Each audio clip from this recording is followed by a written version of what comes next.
The 5-year digital strategy for Melbourne Water talks about how Melbourne Water will use digital technology to enable the organisation to become safer, faster, smarter and easier to work with.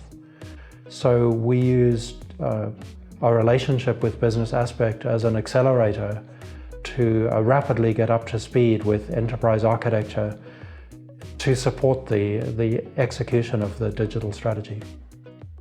Myself and Paul Seamers, our Digital Strategy Director, were both of the view that we didn't have the capability internally within the organisation to build an enterprise architecture practice. And I'm a great believer that when you bring a new area of subject matter expertise into an organisation, the best way to do it is to go and find a subject matter expert who has all the skills, scars and experience of many years of, in this case, doing enterprise architecture and doing it well.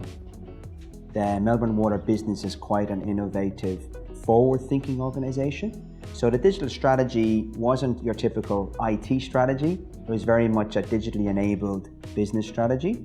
And it was defined with the business, in conjunction with the business, over an 18-month period. So it was very well bought into.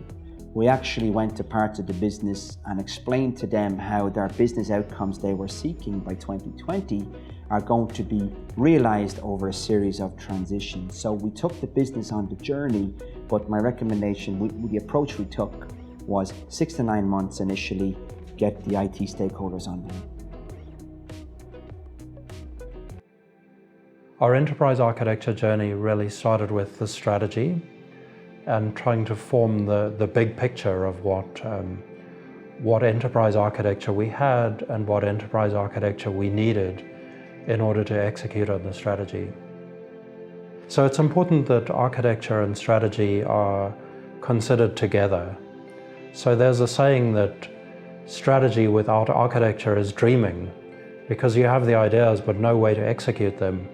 And architecture without strategy is sleepwalking, because things happen but no one really knows why. So the two really need to come together to make sure that your capability to execute is well aligned with what it is that you want to execute. So where the Enterprise Architecture Group comes in, working closely with the Digital Strategy Office, is about how can we build reusable, extendable and flexible and future-proofed mobile architecture building blocks, so that as another project comes along and it needs mobility, well, guess what? They're not building it from scratch. They're able to reuse what we're building out in that platform. There's always a bit of a question mark when you start about how useful are these artefacts going to be.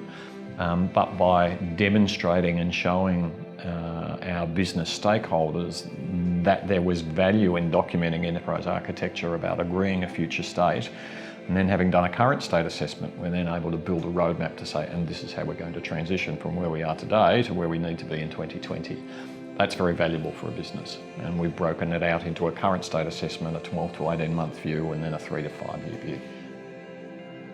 We have advanced quite far, very quickly in our overall digital maturity through the assistance of Business Aspect on the enterprise architecture side. Business Aspect are quite a progressive organisation. They're constantly bringing new innovative approaches to enterprise architecture, especially lately in the trending areas of IT, OT convergence, mobility, cloud adoption. You need other aspects to work, not just enterprise architecture. So Business Aspect work quite a lot in the strategy, management consulting space also to support that.